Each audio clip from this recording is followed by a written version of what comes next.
How to artfully attract her back in stages when she's telling you that she needs space in the relationship. So today we're going to be covering an email that I got from one of our viewers who's been having some wins. He's kind of wanting to know, like, what else do I do? How do I take it to the next step? He's not a student in the program, but he has been following some of the YouTube videos and seeing some successes. And he just has some additional follow-up questions because he's kind of like at a place where he's on a halt. He's kind of stuck. So I'm going to read the email.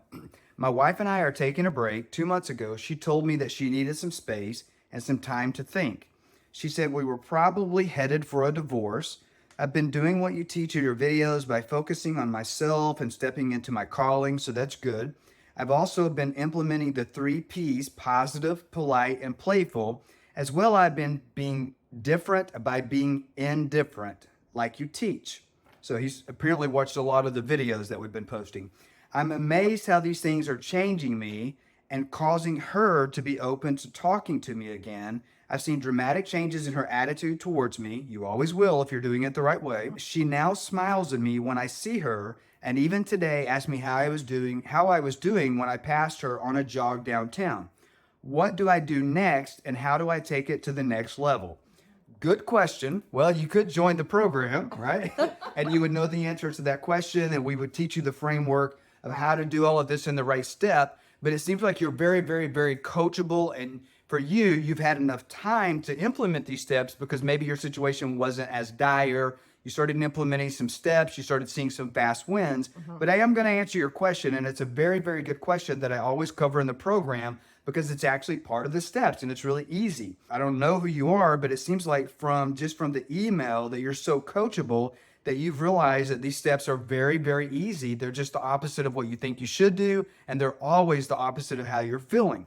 There's a couple different things that we're going to talk about. Step number 1 is you always want to do what he said in the email. Focus on your calling to better yourself. So when you're in a separation, when she's saying that she needs space, maybe you're still in the same household, maybe you're not. The first thing that you can do is stop looking at her, stop arguing with her or telling her that she's wrong, that she doesn't need space. You want to look at yourself. You want to have introspection and you want to start intimacy with yourself and back off and give her some breathing room. And it seems like this guy in this particular scenario has already done that. I cover more about stepping into your calling in some other videos, and it's also covered extensively in the program. But step number 2 is the 3 Ps, the positive, polite, and playful. But you're bringing up a point that in my program, I teach how to implement positive, polite, and playful. And I'm going to elaborate a little bit more in this video on there's phases and steps and there's different levels on how you implement positive, polite, and playful. So positive and polite are different than playful. I'm positive and polite with male friends. I'm not necessarily ever going to be playful with my male friends. Now I can in a way, like I can play around and have jokes. And I guess that's playful. But when you're developing intimacy and you're trying to attract your lover back, that type of playful has a little bit of a sexual charge to it when you get to the place where it's appropriate to do that. So let's talk about that for a second. Positive and polite. So let's say that you've been implementing as a very coachable student, positive and polite, and you've been doing this to the point that you've seen some wins. You've been doing this for a couple of weeks. Maybe she was obstinate. Maybe she was not talking to you for a little bit. You've been seeing some wins. She wasn't talking to you for a while. And now you see her starting to soften up. You're not putting pressure on her. And she's starting to maybe come around just a little bit. What happens when a man backs off and he's positive and polite? What makes a woman kind of start loosening up? Completely creates some curiosity and level of the stress goes down to where she's not uptight thinking all the time that you're going to be pressuring her. Yeah, so I love how she's wording that, and I'm glad that you brought up specifically pressure. Yeah, because it's pressure. 2 of the things that positive. So if she's saying she needs space, and she knows you doesn't, she knows you do not want pressure if I say I need space. Yeah. Right, and the good thing is that she's bringing this up is because part of being positive and polite is that you're okay, that you're not married to your stories of what you need. So as a man, when you say I need space, I can become in my feminine and be emotionally reactive to that. Instead of just backing off, I could come back and say, oh, okay, well, why do you need space? And start questioning you, which is a feminine trait. But me being in the masculine is I'm like, all right, I'm just cool with it, right? I have my own But- life. I'm doing my own thing. and But not I'm being in- nice but about not it. in an arrogant way. I don't want to give the Exactly. cold shoulder Yeah, because you don't then want to be rude or arrogant. yeah, because then I wouldn't be positive and Correct. polite. So positive and polite accomplishes something that's really, really important when you have somebody that's saying, maybe I want it to be separated, maybe I'm looking at divorce. What's been happening so far at this point, if this is where you're at in the relationship, is you've been putting too much pressure. Maybe you're nagging and you're bitching, which really means that you simply have a request. What does it mean when you nag your spouse? What does it mean when you nag me or when I nag you? The root of that is always, I have a request. There's something I want you to do that you're not doing. Yeah. So I'm going to bitch about it and nag about it instead of just being an adult and stating my request. At my business, if there's somebody that's a business partner or an employee, or I have one of my managers that work for me, if I have something that I want them to do as an adult, I go to them and say, hey, I'm not happy with the results over here. Right. I have a request. But in our relationships, that's not what we do. It's not human nature. It's not how we're taught. It's not how our parents. Yeah, it's because we become emotionally reactive and we get caught up in our emotions. Yeah, so it's human nature in a marriage or a long-term relationship. Once you get comfortable with the person that you're living with, instead of bringing your request to them, you want to start nagging. You want to start complaining. You want to start bitching. Well, when either one of you do that, maybe she's the one that does it. But what happens is maybe she's the one that's nagging. But when she does that, how I emotionally react to that is going to be something that makes her feel I'm unhappy, and I'm unhappy because of her, Right. which puts pressure on her because now she feels responsible for my unhappiness. So whenever she says I need some space, if I back off and I'm just cool and I'm positive and I'm polite and I don't give the cold shoulder because I'm upset because I'm 3 years old that she's needing some space, Yeah. because that's what we feel like doing. Yeah. That's what we feel like doing, and that's what 99% of all women and all men do, because nobody trained us. How do I become an adult in a relationship? Guess what? This is adult training for relationship. So she says I need space. I'm like, you know what? I get that. I'm going to back off and give you space, and I'm going to be super nice. This is not the time to start saying, let's go to marriage counseling. Let's go da-da-da-da. Let's start working on the relationship, because guess what? Working on the relationship is part of the problem. Working on the relationship is the problem. Working on the relationship is always going to be exactly what's not working. What you have to do is remember, how did the relationship develop into a long-term relationship or a marriage to begin with? You fell in love because there was no pressure. Yeah. You fell in love. It was so easy. And if you want to re-fall in love, you have to do the things again that were easy. Working on the relationship will never work. It makes it hard. You have to develop intimacy. Working on the relationship is putting pressure and pushing down, pressure and pushing down. Yeah. And it will never work. So let's go and answer his question. He's been positive and he's been polite, and he's like surprised, like, oh my gosh, I backed off. I gave her space.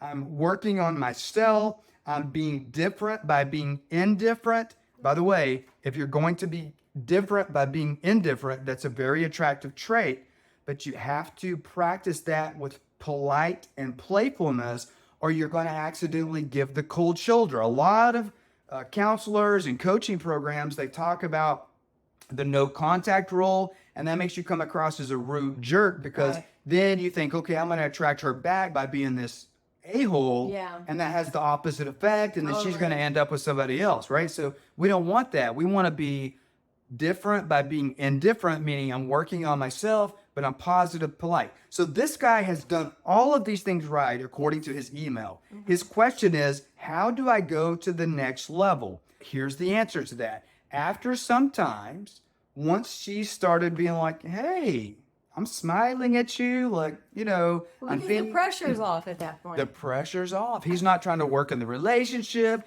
He's not trying to tell me I'm a bad person because Yeah. I need some space. He's just being positive, polite, and working on himself. That takes the pressure off. He's not, if I'm positive and polite, then I'm happy. Well, and it's also making her see there's a shift and a change in him to where he's not like a jerk who's constantly pressuring her about whatever it is. He's happy. Yeah. And she sees that. So if I'm a happy man and she's needing some space and I'm giving her the space, but I'm happy about how things are going, It's right? attractive. It's attractive, and it starts opening her up. The flower starts blossoming, because if she sees that I'm happy and I'm working on myself, then she doesn't feel responsible for my unhappiness. So now that A lot of pressure. now that I've done this in a positive and polite way, we've accomplished phase one. She's okay being friends again. But I don't want to just be friends with you. Like, I want us to be in the bedroom, hot and heavy and having fun in our long-term relationship, right? So how do I take it to the next level there? Well, I'm not going to just accomplish that only with positive and polite. I have to really, at this point, once you're open up and you're not being obstinate, Yeah. and you're not constantly telling me I need more space, I've hired a divorce attorney, if all of that's kind of just resolved itself because we stopped working on it, we stopped talking about it, No more and we pressure. started doing a little bit more of what we were doing when we were dating, at that point, the pressure's off. Now I can implement what I did when I first started dating you. Yep. Okay, now we're friends. At this point, I can start implementing some talk charges and some touch charges. And so those are playful things. So in this example, he said, I see in her when I jog downtown. So the next thing that I would do at this point is, so far you've been practicing polite and positive and polite. The way you implement playful is next time when you see her on the street and you're jogging past her, you can say, looking good, girl. What's up? You know, give some examples of what you would want to hear that's going to make you giggle, that's going to be playful. Nothing creepy, first of all. And then, yeah, just So what's creepy? Because a lot of guys out here watching this, they're already thinking something creepy and they don't know what that is. nothing sexual. Not like it needs to be fast, a quick comment. I disagree with the sexual part. Smiling. It needs to be sexually I mean- charged. I But I'll mean explain that in a not minute. vulgar, not anything nasty. Anyway, just something playful, something fun, but make it fast. Don't try to hang out. It's a passing in the park or passing at the school or at the Starbucks. No pressure. A brief encounter. Yeah, just smile, be happy. You're living your best life. Not like I'm living my best life without you, just like, oh, I saw you. That makes me happy. So I'm jogging past her. Yeah. Okay. And so I want this to have a little bit of a sexual charge to it. So what I mean by that, so you guys have been lovers for a while. Either you were Yeah. married or you've been long-term relationship lovers. And at this point, she's being nice to you. At this point, I would start, depending on the vibe, you have to kind of sense this. But at this point, I would start off with like, hey, cutie. Yeah, something. I would simple. add some playful things to it. Yeah. And then maybe like a day or two later, maybe the next day, maybe 5 days later, I'm going to, as I see her giggling, as I say, hey, cutie, what's up, hot stuff? Looking good, girl. But just keep going. I'm looking back at her. I'm like, woo, that booty is popping, girl. Not anything. This- Hey, you want to get together later? Nothing like that. Yeah, so you don't want to put the pressure, because what we're trying to do, we're reversing the roles. She said she needs space, so I'm not trying to take that space. But what I am trying to do is I'm trying to get the roles reversed, because the first thing that happens when she says I need space Yeah. is the automatic emotional response for a man, which is actually a feminine response, is that the man wants to start chasing her, which puts more pressure on her, Yes. which oftentimes can push her Pushes. to another man. push. So what I want to do is I want to take advantage of this opportunity to think, wow, I appreciate that she had the enough, gumption to tell me this, first of all. But second of all, I now get to take this as an opportunity to attract her back to the point she starts chasing me. So I'm going to playfully but sexually charged in a very tasteful manner start making comments to get her to giggle. And as I see that she's open to that more and more each day, at that point, I might kind of like go up to her like, oh, I got to take a breather here for a second. And maybe you can't see this, but I'm going to touch the small of her back. Little baby bit of it. Right? Yeah. And as I see that she's open to that, I'm not going to push it. As soon as she can tell that I'm doing that, is if I sense that she's uncomfortable at all, I'm gonna back off and laugh it off and keep moving. But if I see that she doesn't back off, that tells me that the level of attraction towards me from her is building. So what I'm going to do is I'm going to say, okay, I'm not going to take more by touching the small of her back. I'm making a deposit in the love bank. If I push, No full body contact. if I push that, now, yeah. So the next time I might even be like this. Now, if she reciprocates it, then I might actually go in for a kiss at that stage. But if I do, and I'm going to take off on my jog again. I want to create attraction. I'm not trying to get into bed at this point. I'm trying to create an environment where she wants to reach out to me and sends me a text message that's, hey, good to see you today. that's vilely disgusting, saying, would you like to sleep with me tonight? That's the goal, because she's my wife, right? And I'm wanting to create an opportunity for attraction to the point where she starts thinking about me sexually, or it could intimately. just be her saying in the beginning of it, her saying, hey, it was great to see you today. You know, you look great, or just good to see you. But so what you want to do, so remember these two things, and I want you to write these down. I'm going to put these on the screen for you right now. So the way that you develop playfulness to the next level is when she's open to it, start doing the touch charges. You want to start first with talk charges. So my video editor is going to put number 1, talk charges. Hey, cutie, looking good. That booty looking fine. Maybe advance just a little bit more sexual, but keep them very tasteful, okay, on the talk charges. And don't hang out. As the more that she giggles, the more she's open to it, go in for a touch charge, but just a light rub on the arm. Yeah. Because remember, sweet. When you first met her, remember the first time you guys rubbed hands or you touched each other, remember how it felt electric? And you haven't felt that in a while. Even people that are in great relationships, if they have been in the relationship for a while and life has happened and they're not really having any problems, you lose that electric feeling like when it's with somebody new. So what we're going through right now is an opportunity to get that back, to feel that electric, like, ooh, that feels, it's like kind of raising the hair on my arms or something like that. Like I missed it. Like, oh, that feels good. I missed you. Yeah, we want it to be something like when you have that touch charge, it's stimulating. It's a little bit arousing. But what we're doing is we're not trying to pursue the relationship where we're trying to advance it sexually at this point. What we are doing, though, is we are increasing the sexual attraction through sensuality. And here's the goal, is we want to create an environment. This is our goal with this, is to create the environment where she starts chasing us, where she starts thinking about me. She starts desiring me. And once she's open to a candlelit dinner and coming back to my place, okay, that means at that point, she has successfully, women are designed to be penetrated. They want to be penetrated. That's the way that they were created. But what you're doing here is this is the way that you penetrate a woman emotionally. This is the way that you penetrate a woman spiritually. And by penetrating her where I penetrated her here, where I become so playful that now she knows that I'm emotionally safe.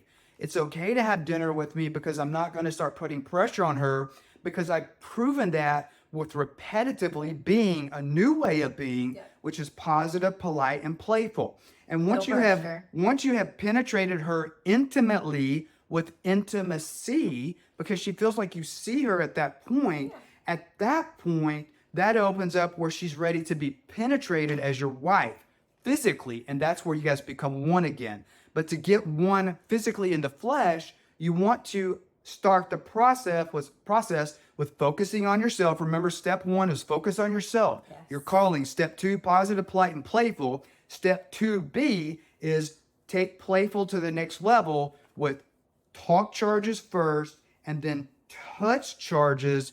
And the goal here again is to get her to reach out to you audibly on the phone. She calls you or she texts you. And then what do you do with that? That's further advanced in my program, or continue to watch the videos.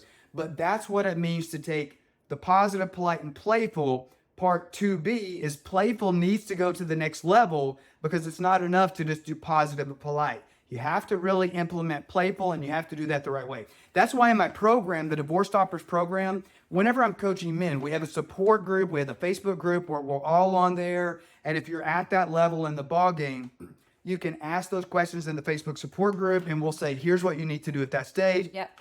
It's also the reason that in the Divorce Stoppers program, all of the men that are going through the 75 modules that I teach, I also offer unlimited one-on-one phone calls. So maybe I'm not teaching that particular module at the time that you need it. If that's where you're at in implementing this, you can schedule a one-on-one phone call with me, and I can kind of say, okay, here's how we would do it in this scenario. Yeah, each scenario is a little different, and that's where you come in. Yeah, so denvergriffin.com. If you'll go to that website today, there's an opportunity for a masterclass, some free PDF downloads that you can have to get some new wins on there. The masterclass is some great content to help you take things to the next level. That's no charge. Also, for the rate of an attorney for 4 or 5 hours, you can join the Divorce Stoppers program at denvergriffin.com. Once you're in the program, you have access to the 35 modules that I teach over the course of 7 weeks. And there's an option to continue that for another 7 weeks, a lot of men say they want to continue that for life because they keep having wins. The good thing, though, about being in the program is that you have access to schedule those unlimited phone calls with me. So in every step down the mountain that we take, all these easy steps, they're not common sense. They're always the opposite of what you're feeling. And nobody else out there is teaching this way with the experience that I have, where I've been through a divorce of a first marriage that was 25 years. And now I'm in a blended family in my second marriage, where we've been married for just over a decade, but we had some problems that came up where we actually were separated and considering divorce, and she was obstinate. And I wasn't really sure, how do I attract a spouse back that's 2,000 miles away that doesn't want to talk to me? That qualified me to teach these type of things because the different life skills that I learned, because I figured out how to attract this woman back when she didn't want to talk to me anymore and was 2,000 miles away. And one of the ways that I did that was positive, polite, and playful. Hey guys, I want to share something with you. If you're still watching the video at this stage, I'm assuming that you're getting at least some benefit from the content. I want to give you something else. I'm offering right now a free masterclass, and at the end of that masterclass, I'm giving you an opportunity to apply to work with me. The website to do that is denvergriffin.com/masterclass. And if you're enjoying some of this content, please hit that like button and subscribe. I'm posting YouTube videos daily right now to give you free content in order to help you save your marriage. And I want you to be notified as those videos become available in real time. denvergriffin.com. Let me help you get some of the same wins that I've experienced in my own life.